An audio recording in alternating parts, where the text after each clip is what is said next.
Is my camera slanted? I think it is a little bit. Okay.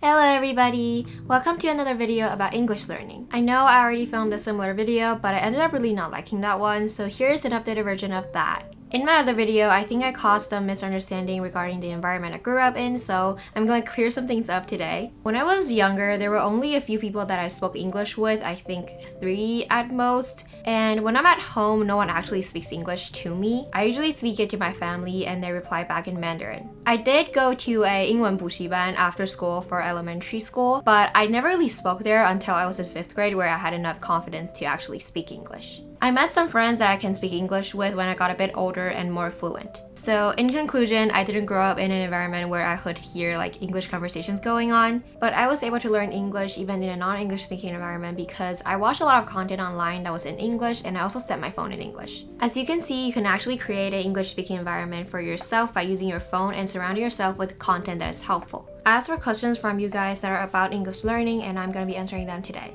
I received tons and tons of questions regarding to vocabulary learning, which I totally expected. First of all, in my opinion, it's not that crucial to learn a bunch of sophisticated vocabulary compared to knowing how to speak daily conversations. Here's a graph I made and I'm going to be using it to explain steps I recommend taking when learning English. Here are steps I recommend taking and here is the fluency level of different steps. First of all, of course, you have to learn the alphabet. After you learn the alphabet, you should start learning some basic vocabulary and daily conversations. When you're at this point, you should be able to talk to people about simple things in life like the weather and how you're feeling and stuff, not something complicated like the black hole. You will make some grammar mistakes, but it's totally fine because the main purpose of a language is to communicate, so grammar errors are totally fine as long as you can get what you're trying to say through. After you get the hang of simple daily conversations, start memorizing more sophisticated vocabulary. This way, you can use different words to describe your feelings in a more accurate way. A good way to start is to learn synonyms, 2 words you already know.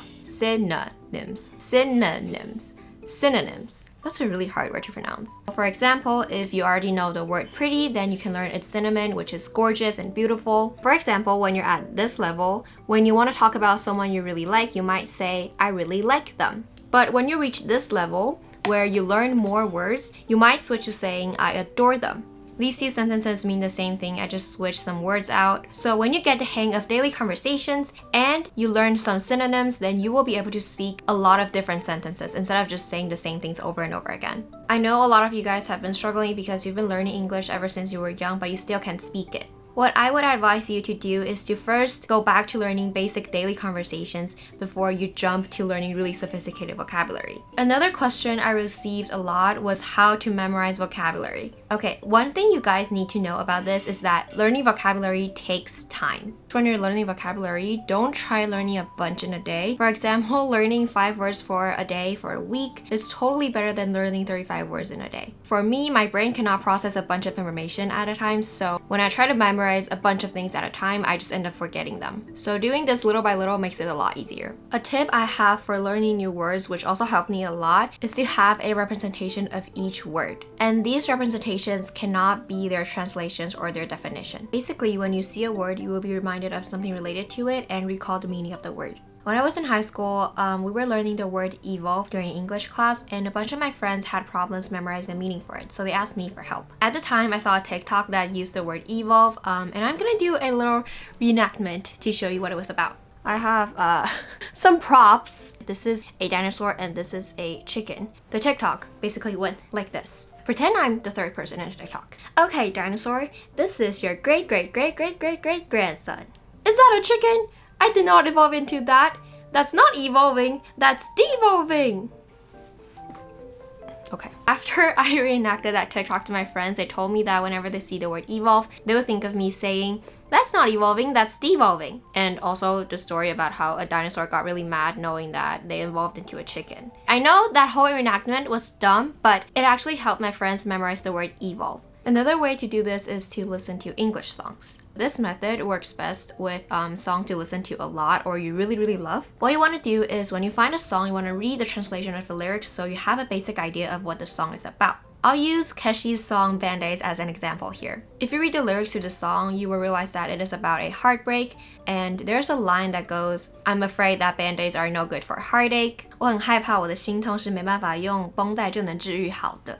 If you listen to the song over and over again to the point where you can kind of memorize this line, the next time you see the word band-aids, you might be like this. Oh, Band-Aids 就是那首在讲心碎的歌，然后里面在讲说他的心碎很严重，严重到连 OK 泵都没有办法治愈好。See? So you have something to think of when you see the word Band-Aids, instead of just remembering that you saw it somewhere on your textbook without actually recalling the meaning. You can do this with a lot of other songs. Another example I have is Gorgeous by Taylor Swift, which is a song she wrote about her boyfriend. If you know this song and you search up the meaning for the word gorgeous, which is its title, the next time you see the word gorgeous, you might not be able to recall the exact meaning of it, but you might remember it's the name of the song Taylor wrote that is about her boyfriend. From that, you might figure out that the name gorgeous is actually a compliment. And maybe, just maybe, you'll recall that its meaning is very beautiful or pleasant. Overall, having a representation of vocabulary really helps you memorize them. Another thing a lot of you guys struggle with is grammar. For me, I spoke with fewer grammar errors after I watched a lot of videos of native speakers speaking English. Since I got used to how native speakers spoke and I imitated them, I naturally started using more correct grammar in my conversations. For example, when I'm referring to something that happened in the past, I naturally use past tense of words because that's what the native speakers I watched did. In summary, when you listen to people speak with correct grammar for a while, you will naturally get the hang of it.